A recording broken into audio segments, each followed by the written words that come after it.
జఫన్యా గ్రంథము 3వ అధ్యాయము. ముష్కరమైనదియు భ్రష్టమైనదియు అన్యాయము చేయునదియగు పట్టణమునకు శ్రమ. అది దేవుని మాట ఆలకించదు, శిక్షకు లోబడదు, యెహోవా యందు విశ్వాసముంచదు. దాని దేవుని యొద్దకు రాదు.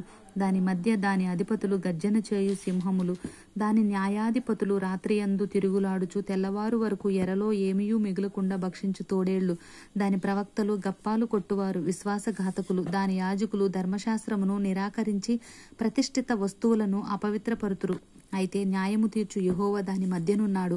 ఆయన అక్రమము చేయువాడు కాడు. అనుదినము తప్పకుండా ఆయన న్యాయ విధులను బయలుపరుచును. ఆయనకు రహస్యమైనది ఏదియూ లేదు. ఆయనను నీతిహీనులు సిగ్గెరుగరు. నేను అన్యజనులను నిర్మూలముగా చేయగా వారి కోటలను పాడగును. ఒకడైనా సంచరించకుండా వారి వీధులను పాడు చేసి ఉన్నాను. జనము లేకుండాను వాటి అందెవరునూ కాపురం ఉండకుండాను వారి పట్టణములను లయపరచిన వాడును నేనే. దాని విషయమై నా నిర్ణయం అంతటి చొప్పున మీ నివాస స్థలములను సర్వనాశనము కాకుండానట్లు నాయందు భయభక్తులు కలిగి శిక్షకు లోబడుదురని నేను అనుకొంటిని.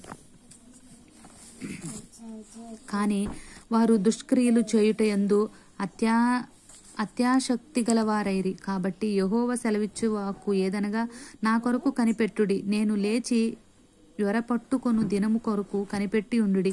నా ఉగ్రత నా కోపాగ్ని అంతటిని వారి మీద కుమ్మరించుటకై అన్యజనులను పోగు చేయుటకును గుంపులుగా రాజ్యములను సమకూర్చుటను నేను నిశ్చయించుకొంటిని. నా రోషాగ్ని చేత భూమి అంతటను కాలిపోవును. అప్పుడు జనులందరూ యెహోవా నామమును బట్టి ఏక మనస్కులై ఆయనను సేవించునట్లు నేను వారికి పవిత్రమైన పెదవులనిచ్చెదను. చెదిరిపోయిన వారే నాకు ప్రార్థన చేయు నా జనులు కూషు దేశపు నదుల అవతల నుండి నాకు నైవేద్యముగా తీసుకుని రాబడుదురు. ఆ దినమున నీ గర్వమును బట్టి సంతోషించు వారిని నీలో నుండి నేను వెళ్ళగొట్టుదును. కనుక నా పరిశుద్ధమైన కొండయందు నీవిక గర్వము చూపను. నా మీద తిరుగుబడి నీవు చేసిన క్రియల విషయమై నీకు సిగ్గు కలుగదు. దుఃఖితులకు దీనులను యెహోవా నాశనము ఆశ్రయించు జనశేషముగా నీ మధ్య ఉండనిత్తును. ఇశ్రాయేలులో మిగిలిన వారు పాపము చేయరు, అబద్ధమాడరు, కపటములాడు నాలుక వారి నోట నుండదు. వారు ఎవరి భయము లేకుండా విశ్రాంతి గల వారై అన్నపానములు పుచ్చుకొందురు. సియోను నివాసులారా ఉత్సాహధ్వని చేయుడు, ఇశ్రాయేలులారా జయధ్వని చేయుడు, యెరూషలేము నివాసులారా పూర్ణ హృదయముతో సంతోషించి గంతులు వేయుడి. తాను మీకు విధించిన శిక్షను యెహోవా కొట్టివేసి ఉన్నాడు.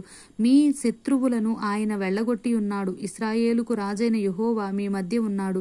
ఇక మీదట మీకు అపాయము సంభవింపదు. ఆ దినమున జనులు మీతో ఇట్లందురు, యెరూషలేము భయపడకుము, సియోను ధైర్యము తెచ్చుకొనుము. నీ దేవుడైన యెహోవా నీ మధ్య ఉన్నాడు.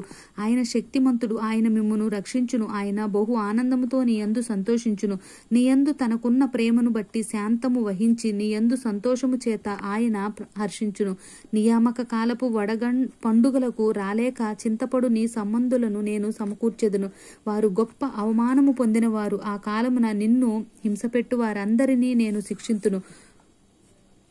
కుంటుచు నడుచు వారిని నేను రక్షింతును. చెదరగొట్టబడిన వారిని సమకూర్చుతును.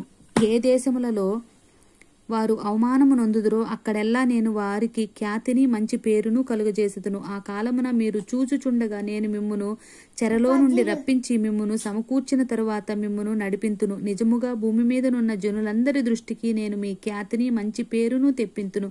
ఇదే యెహోవా వాక్కు. ఆమేన్.